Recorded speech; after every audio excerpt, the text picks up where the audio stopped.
Number 8. Tammy Menendez. In 1996, Tammy Menendez watched the trial of Eric Menendez on television. Eric and his sibling, Lyle, had murdered their parents in 1989 with a shotgun. At the time, Eric was 21 and Lyle was just 18 years old. The shocking story had made headlines across the US.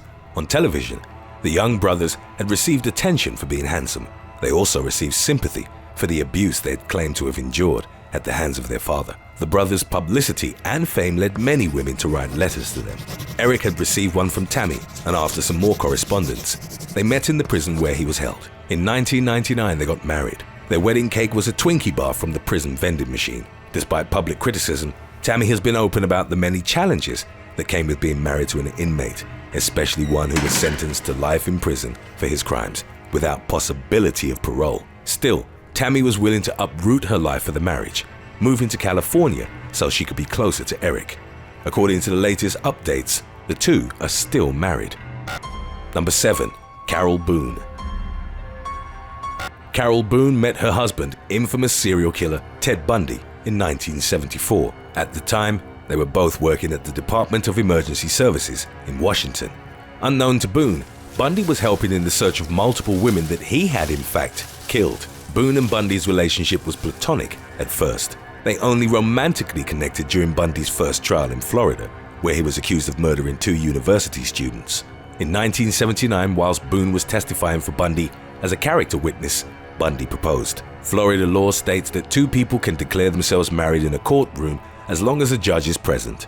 Bundy, a former law student, was well aware of this rule and used it to his advantage. On one of her visits to Bundy in prison, Boone became pregnant. She gave birth to Rosa Bundy, their daughter, whilst Bundy was on death row in October of 1981. Throughout their complicated relationship, Boone truly believed Bundy was innocent of the crimes he'd been accused of. It wasn't until Bundy was offered a deal by police that she realized her faith had been misplaced. Bundy was offered a bones for time deal, which he accepted. If Bundy told the police where the bodies of his victims lay, they would delay the death penalty. In 1986, Boone divorced Bundy, horrified and betrayed by the horrific revelations he'd made in his final years.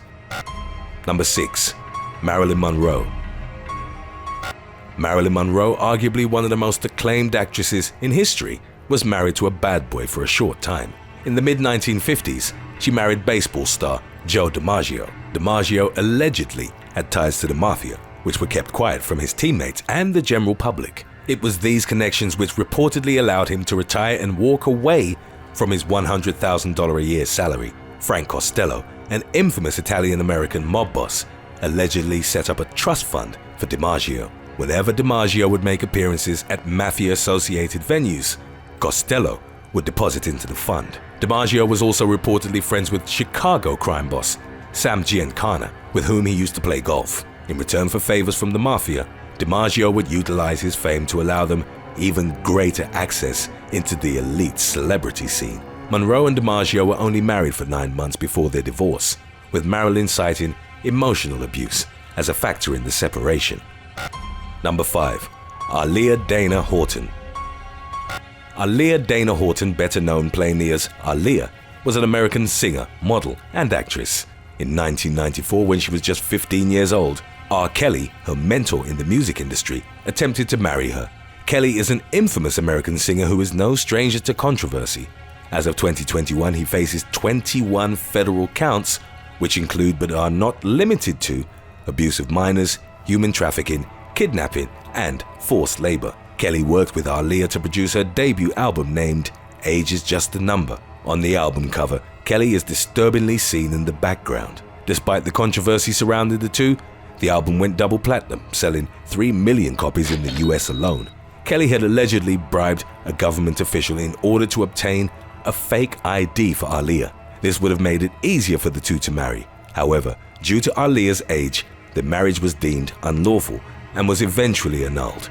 Tragically, in 2001, Aaliyah died in an airplane crash at just 22 years of age. R. Kelly is currently incarcerated in the Metropolitan Correctional Center in Chicago, awaiting trial. Number 4. Dawn Arguello. Dawn Arguello, aged 46, fell for 34-year-old Nico Jenkins, a convicted serial killer, while she was volunteering for an inmate advocacy group. Convicted of 4 murders in Nebraska in August of 2013, Jenkins has stated that he'd committed the killings at the instruction of a serpent god. Jenkins, widely regarded as a psychopath, has satanic symbols tattooed and carved into his face. In 2015, he attempted to carve 666 into his forehead with razor blades. In doing so, however, he used a mirror to see, which resulted in the numbers appearing backwards. He has also reportedly mutilated his manhood while in prison. Jenkins also had the name Dawn tattooed on his face, which allegedly angered Arguello. In 2019, the woman announced that she planned to marry Jenkins. In spite of his horrific crimes for which he is sentenced to death, Arguello maintains that Jenkins is sensitive, intelligent, and attractive to her. Arguello appeared to have a great interest in the criminal scene. Her Facebook profile listed a number of prison-related TV shows and books as interests of hers. It is unclear whether she and Jenkins eventually married. Number 3. Doreen Lioy. In 1996, magazine editor Doreen Lioy married Richard Ramirez in San Quentin State Prison. Richard was a serial killer responsible for the deaths of at least 14 people in California during the mid-1980s. Nicknamed the Night Stalker, Ramirez would often kill his victims while they slept and was known to carve satanic pentagrams into their bodies. He identified as a Satanist and professed his worship to the devil often. In 1985, Ramirez was caught after being recognized in the streets of Los Angeles. Almost immediately after he was arrested, Doreen Lioy felt an attraction to him. Within the span of 11 years, she wrote him 75 letters. Doreen seemed unaffected by his horrific crimes, going so far as to defend his character publicly. She described him on one occasion as her best buddy. On November the 7th of 1989, the serial killer was sentenced to death. While he was on death row, Doreen would visit him about 4 times a week. Determined to marry him, Doreen eventually obtained permission to do so from the prison. A visiting room was secured for the two of them, and the pastor officially married them on October the 3rd of 1996. On their wedding day, Doreen presented Ramirez with a platinum wedding band. In contrast, she wore a gold band herself. Ramirez had previously told her that Satanists don't wear gold. After the marriage, many of Doreen's friends and family members disowned her. No one could understand why she would make the decision to marry a monster. Richard Ramirez died of health complications in 2013. The two had not seen each other in the years leading up to his death. In 2009, evidence surfaced that Ramirez had abused and killed a 9-year-old girl in 1984. Some believe that this was just too much for Doreen, causing her to put an end to the relationship. Today's topic was requested by Carl Brady. If you have any other topics you'd like to learn about, subscribe and let us know in the comments section below. Number 2. Carol Spadoni. In 1978, Philip Jablonski, a Vietnam War veteran with a troubled past, was convicted for murder. His victim was Linda Kimball, the mother of his child. Jablonski had had a criminal history prior to the murder and had abused women in past relationships. While Jablonski was in prison, he placed a personal ad in a newspaper. Carol Spadoni responded and the two struck up a romantic relationship. In 1982, Jablonski and Spadoni got married while the man was still incarcerated. In 1990, Jablonski was released from prison for good behavior. This was despite him attempting to strangle his own mother in 1985 with a shoelace. Around the time of Jablonski's release, the relationship between him and Spadoni had begun to fall apart. Spadoni had complained to a friend of hers that she'd become afraid of her husband. Prior to his release, Jablonski's belongings had been sent to Spadoni's home in Burlingame, California. At the time, the woman was living with her 71-year-old mother, who'd also expressed fear of Jablonski. Part of his parole condition stated that he could not travel to Burlingame. Jablonski defied this rule and traveled to Spadoni's home. While there, he murdered Spadoni and her mother. Evidence used to convict Jablonski of these murders included an audio tape in which he described the experience. He also spoke about 2 other murders that he'd recently committed. Jablonski was placed on death row but passed away in his cell in December of 2019 at the age of 73. Number 1. Afton Burton. On November the 7th of 2014, Afton Burton and infamous cult killer Charles Manson officially received their marriage license. At the time, Burton was 26 years old and Manson was 80. The two would never officially become married.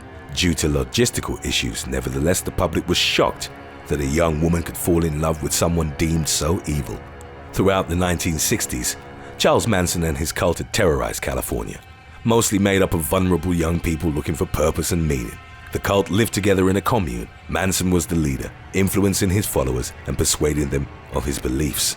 Though Manson had an extensive criminal history, he is most infamous for orchestrating the murder of Sharon Tate, a pregnant actress, and her friends. For his crimes, Manson was originally sentenced to death, but it was later changed to life imprisonment. Afton Burton had begun communicating with Manson when she was just 17, after a friend had shown her the cult leader's writings on environmentalism. At that point, Manson had already been in prison for decades.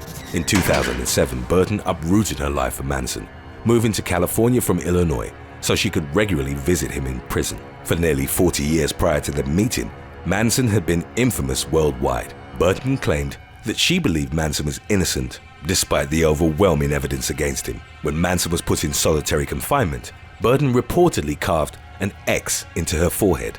Decades earlier, during Manson's 1971 trial, his female followers had done the same. As outrageous as the relationship may have seemed, Burton's family stuck by her side. When questioned by reporters, Burton's father said that he would never disown his daughter no matter what she did.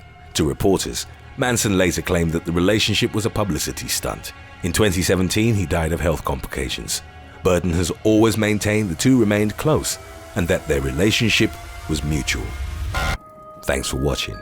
Would you wait for your significant other if they went to prison for a non-violent crime? Let us know in the comments section below.